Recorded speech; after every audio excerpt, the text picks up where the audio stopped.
கோப்பியம், உண்மையும் பின்னணியும். வணக்கம். இன்றைய இளைஞர்களின் அந்த புதுமை காதல் அப்படிங்கிறது எப்படி சொல்லலாம் அப்படின்னா, எங்கே பார்த்தாலும் காதல், எதில் பார்த்தாலும் காதல் அப்படிங்கிற மாதிரி தான்.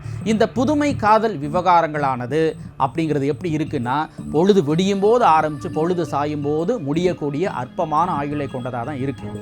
இதனால் இன்றைக்கு காதலர்களுக்கு இடையில் ஏற்படக்கூடிய பிரச்சனைகளும் கொலையில் போய் முடிகிறது தான் வேதனை.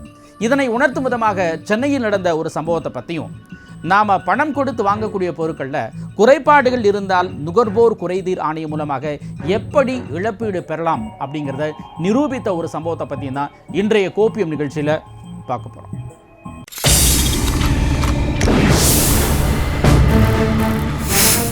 ஹோட்டல் அறையில் துடிதுடிக்க கொல்லப்பட்ட நர்சிங் மாணவி, காதலியை கொன்று வாட்ஸ்அப் ஸ்டேட்டஸாக வைத்த கொடூர காதலன்.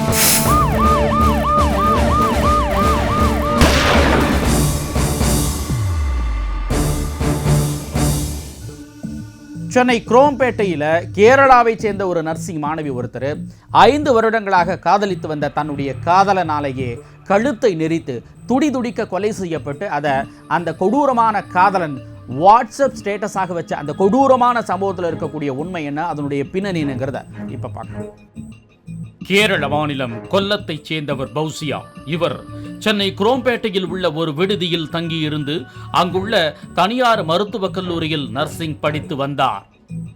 இந்நிலையில் அவர் கடந்த 3 நாட்களாக கல்லூரிக்கு செல்லாத நிலையில் வெள்ளிக்கிழமை மாலை அவரது தோழிகள் பௌசியாவின் ஆண் நண்பருடைய வாட்ஸ்அப் ஸ்டேட்டஸை பார்த்து அதிர்ச்சியடைந்து குரோம்பேட்டையில் இருக்கும் ஒரு தனியார் விடுதிக்கு சென்று விடுதி ஊழியர்களின் உதவியுடன் சென்று பார்த்தபோது அங்குள்ள ஒரு அறையில் பௌசியா டி-ஷர்ட்டால் கழுத்து நெரிக்கப்பட்டு பிணமாக கிடந்தார். இதனை கண்டு அதிர்ச்சியடைந்த அவரது சக தோழிகளும் விடுதி ஊழியர்களும் இது குறித்து உடனடியாக குரோம்பேட்டை காவல் நிலையத்திற்கு தகவல் தெரிவித்தனர். இதனையடுத்து அங்கு விரைந்து வந்த குரோம்பேட்டை போலீசார் பௌசியாவின் உடலை கைப்பற்றி பிரேத பரிசோதனைக்காக குரோம்பேட்டை அரசு மருத்துவமனைக்கு அனுப்பி வைத்தனர். இதனையடுத்து நடந்த கொலை சம்பவம் குறித்து போலீசார் விசாரணை நடத்திய போது பௌசியாவின் காதலனான ஆசிக் பௌசியாவை கொலை செய்துவிட்டு அதனை அவரது வாட்ஸ்அப் ஸ்டேட்டஸாக வைத்திருப்பதை பார்த்த பிறகே இந்த கொலை நடந்திருப்பது தங்களுக்கு தெரிய வந்ததாக பௌசியாவின் சக தோழிகள் தெரிவித்துள்ளனர். இதனையடுத்து பௌசியாவின் காதலன் ஆஷிக்கின் செல்போன் சிக்னல்களை வைத்து பல்லாவரம் பகுதியில் அவனை சுற்றி வளைத்து பிடித்தனர். பின்னர் ஆஷிக்கிடம் நடந்த கொலை சம்பவம் குறித்து விசாரித்த போது பல திடுக்கிடும் தகவல்கள் வெளிவந்தன. இப்போ பார்த்தீங்கன்னா பேரண்ட்டு ரிலேட்டிவ்ஸை தாண்டி இது யங் ஜென்ரேஷன் இதை கோத்ரூ பண்ணணும். ஸோ இந்த மாதிரி இருக்கும்போது இந்த மாதிரியான ஒரு சிச்சுவேஷன் நம்ம நிற்கலாமா? எங்கேயோ நடக்கும்போது அது இன்ஸ்டண்ட்டாக பார்க்குறோம், பட் நமக்கு அது வீட்டில் நடக்கும்போது தான் தெரியும் அதோட கஷ்ட நஷ்டங்கள். ஸோ அப்போ இந்த ஒரு டீனேஜ் வரும்போது பேரண்ட்டு அவங்கள நல்லா ஒரு ஃபோக்கஸ் பண்ணி என்ன பண்ணுறாங்க ஏது பண்ணுறாங்க அப்படிங்கிறத அனலைஸ் பண்ணணும். ஸோ இல்லை நம்ம பொண்ணுக்கு எல்லாம் தெரியும், நம்ம பையனுக்கு எல்லாம் தெரியும், ஓகே சொல்கிறதெல்லாம் கரெக்டாக இருக்கலாம், பட் அது கரெக்டாங்கிறத அனலைஸ் பண்ணுறது பேரண்ட்டு 1க்கு 100 தடவை அவங்கள பேக்கப் பண்ணணும். ஸோ பேக்கப் பண்ணணும். படிக்கிற இடத்துலையும் பார்த்தீங்க அப்படின்னா அந்த ஸ்கூல்ஸில் அவங்களுக்கு ஒரு அவேர்னஸ் க்ரியேட் பண்ணணும். ஸோ எங்கேயோ நடக்குது, நியூஸில் பார்க்குறோம், நமக்கு நியூஸாக தெரியுது, பட் அதை நியூஸாக பார்க்கும்போது எத்தனை பேருக்கு கூட வீட்டில் சின்ன சின்ன இன்சிடென்ட் நடக்கும். அதை கம்பேர் பண்ணி பார்த்தோன்னா நம்மளால் அதை தாங்கிக்க முடியாது. ஸோ அந்த குழந்தை 16 வயசில் மேரேஜ் பண்ணி இன்றைக்கி உயிரோடையே இல்லை அப்படிங்கும்போது இது எங்கே லேகிங் ஆகுதுன்னு பார்த்தீங்கன்னா, அந்த பொண்ணுக்கு எஜுகேஷன் இருக்குது இல்லையா, அதோட விட்டுறணும். அந்த பையனும் விடலை. ஸோ அந்த பையனுக்கு இப்போ நிறைய கான்டாக்ட்ஸ் இருக்குது அப்படிங்கும்போது அந்த சந்தர்ப்பங்கள் யாரை எப்படி மோட்டிவேட் பண்ணணும்னு நமக்கு தெரியாது. நம்ம ஒரு லீடு பண்ணுறோம், அது வெளியில் வரோம், அதை திரும்ப உள்ளே வரோம், அந்த லைஃப்குள்ளே வரோம், திரும்ப கடைசியாக இன்றைக்கி ஒரு எண்டு முடிவு பார்த்தீங்க அப்படின்னா நேற்று குரோம்பேட்டில் நடந்த இன்சிடெண்ட் வேர்ல்டு வைடு சரி ஈவன் தான் தமிழ்நாட்டில் இந்த மாதிரி இன்சிடெண்ட் இனிமேல் ஒரு இன்சிடெண்ட் நடக்கவே கூடாது அப்படிங்கிறதுக்கு இது ஒரு எடுத்துக்காட்டு.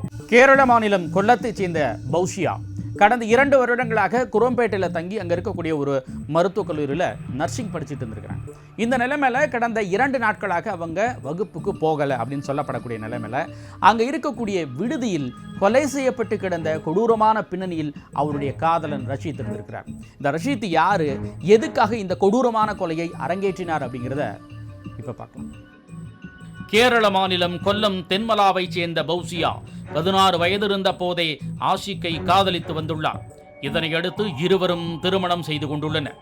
இதனால் கருவுற்ற பௌசியாவிற்கு 18 வயதிற்கு முன்பே குழந்தை பிறந்ததால் காதலன் ஆஷிக்கை போக்சோ சட்டத்தில் போலீசார் கைது செய்து சிறையில் அடைத்தனர். இதனையடுத்து அந்த குழந்தை மீட்கப்பட்டு கர்நாடக மாநிலத்தில் உள்ள காப்பகம் ஒன்றில் வளர்ந்து வருவதாகவும் கூறப்படுகிறது. ஸோ இந்த மர்டருக்கு ரீசன் மெயினாக பார்த்தீங்கன்னா, இந்த மைனரில் வந்து அவங்க வந்து என்னன்னே தெரியாமல் ஒரு அவேர்னஸே இல்லாமல் மேரேஜ் பண்ணி அதில் வந்து அது ஒரு குழந்தையை பெற்று கடைசியில் பார்த்தீங்கன்னா அந்த குழந்தையும் பாவம், இப்போ அந்த பொண்ணும் வந்து உயிரோடு இல்லை. ஸோ இந்த சோஷியல் அவேர்னஸ் வந்து இல்லாதனாலேங்கிறத தாண்டி பார்த்திங்கன்னா அந்தந்த குழந்தைங்களுக்கும் ஒரு சின்ன அவேர்னஸ் இருக்கணும். நமக்கு வந்து ஒரு கோர்ஸ் படிக்கணும், முடிக்கணும். அதுக்கப்புறம் வந்து ஏன்னா ஒரு மேரேஜ் லைஃப் அப்படிங்கிறது 18 இயர்ஸ் 21 இயர்ஸ் அப்படின்னு வந்து ஒரு ஃப்ரேம் இருக்குது. ஸோ இதுக்கு வந்து ஸ்கூலில் வந்து ஒரு அவேர்னஸ் கொடுக்கலாம் பசங்களுக்கு. ஸோ ஸ்கூல்லேயும் அவேர்னஸ் கொடுக்கலாம். பட் இப்போ வந்து சோஷியல் மீடியா வந்து எல்லாருமே அக்சஸ் பண்ணுறது அப்படின்னால வந்து பார்த்திங்கன்னா ஒரு டீனேஜ் ஆரம்பிக்கும் போதுலேருந்தே இந்த மாதிரியான ஆக்டிவிட்டி நிறைய இருக்குது பசங்களுக்கு. ஸோ ஃபேஸ்புக் வலைத்தளங்களில் பார்த்து லவ் பண்ணி கல்யாணம் பண்ணுறது வந்து பார்த்திங்கன்னா பாசிட்டிவாக லவ் பண்ணி கல்யாணம் பண்ணுறாங்க.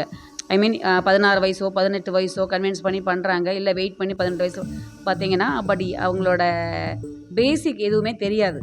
ஸோ பேசிக் எதுவுமே தெரியாமல் இருக்கும்போது அவசரத்தில் மேரேஜ் பண்ணால் இந்த மாதிரியான விளைவுகளை வந்து சந்திக்க வேண்டியிருக்கும். ஸோ ஒரு பையனையோ பொண்ணையோ நம்புகிறோம் அப்படின்னா நம்புறதை தாண்டி வந்து அந்த பசங்களுக்கு அந்த மைனராக இருக்கும்போது கண்டிப்பாக வந்து புரியாது அந்த இதை. ஸோ திரும்ப திரும்ப 1க்கு 100 தடவை சொன்னால் கூட புரியறதுக்கான வாய்ப்புகள் வந்து கம்மி. ஏன்னா இப்போ நம்ம வந்து ஒரு ஏஜில் உட்காந்து பேசுகிறோம். பட் நம்ம பேசும்போது வந்து நமக்கு அட்வைஸ் கொடுக்கும்போது எடுத்துக்கிட்டோமா அப்படின்னா 100 பேர் அட்வைஸ் கொடுக்கும்போது நம்ம 4 அட்வைஸ் எடுத்துருந்தோன்னா அந்த இடத்துக்கு வர முடியும். நம்ம எந்த அட்வைஸையுமே எடுக்கலை, நம்ம போகிறது தான் கரெக்ட் அப்படின்னு போனோம் அப்படின்னா அதோட விளைவுகள் வந்து கடைசி முடிவுகள் எப்படி இருக்கும் அப்படின்னா அதை தாங்கிக்க முடியாத அளவுக்கு இருக்கும். இந்நிலையில் போக்சோ சட்டத்தில் கைது செய்யப்பட்டு சிறையில் இருந்து வெளியே வந்த காதலன் ஆஷிக் மீண்டும் தனது காதலியான பௌசியாவுடன் காதலை தொடர்ந்து வந்துள்ளார். இந்நிலையில்தான் பௌசியா கடந்த 2 ஆண்டுகளுக்கு முன்பு சென்னைக்கு வந்து குரோம்பேட்டை நியூ காலனி 6வது தெருவில் உள்ள ஒரு மகளிர் விடுதியில் தங்கி அருகில் இருக்கும் பிரபல மருத்துவக் கல்லூரியில் நர்சிங் படித்து வந்துள்ளார். இதற்கிடையில் காதலர்கள் இருவரும் ஒருவரை ஒருவர் சந்தித்து வந்துள்ளனர். அப்போது அவர்களுக்குள் சிறு சிறு பிரச்சனைகள் வருவதும் காதலன் ஆஷிக் மாணவி தங்கும் விடுதிக்கு வந்து அடிக்கடி சண்டையிட்டு செல்வதும் வழக்கமாக இருந்து வந்துள்ளது. இந்நிலையில்தான் கடந்த 3 நாட்களாக பௌசியா கல்லூரிக்கு செல்லாமல் தன் காதலன் ஆஷிக்குடன் 2 நாட்களாக குரோம்பேட்டையில் இருக்கும் ஒரு தனியார் விடுதியில் அறை எடுத்து தங்கி இருந்திருக்கிறார். அப்போது மாணவி பௌசியா காதலன் ஆஷிக்கின் செல்போனை எடுத்து பார்த்தபோது அதில் ஆஷிக் பல பெண்களுடன் உல்லாசமாக இருக்கும் பல வீடியோக்கள் இருப்பதைக் கண்டு அதிர்ச்சி அடைந்துள்ளார். பின்னர் அது குறித்து காதலன் ஆஷிக்கிடம் கேட்டபோதுதான் இருவருக்கும் இடையில் சண்டை ஏற்பட்டு வாக்குவாதமாக மாறியுள்ளது. இதனால் ஆத்திரமடைந்த காதலன் ஆஷிக் பௌசியாவை கடுமையாக தாக்கி தன்னுடைய டி-ஷர்ட்டால் மாணவியின் கழுத்தை இறுக்கி கொலை செய்துவிட்டு அதனை தனது மொபைலில் போட்டோ எடுத்து வாட்ஸ்அப் ஸ்டேட்டஸாக வைத்துள்ளார். பின்னர் அதனை பார்த்துவிட்டு பௌசியாவின் சக தோழிகள் விடுதி அறைக்கு வந்த பார்த்த பின்னரே கொலை சம்பவம் அனைவருக்கும் தெரிய வந்தது. விசாரணையில் தெரிய வந்தது. கேரளாவை சேர்ந்த நர்சிங் மாணவி ஒருவர் தன்னுடைய காதலனாலேயே கழுத்தை நெரித்து கொலை செய்யப்பட்ட சம்பவம் குரோம்பேட்டை பகுதியில் பெரும் பரபரப்பை ஏற்படுத்தியுள்ளது. கோப்பியம், உண்மையும் பின்னணியும்.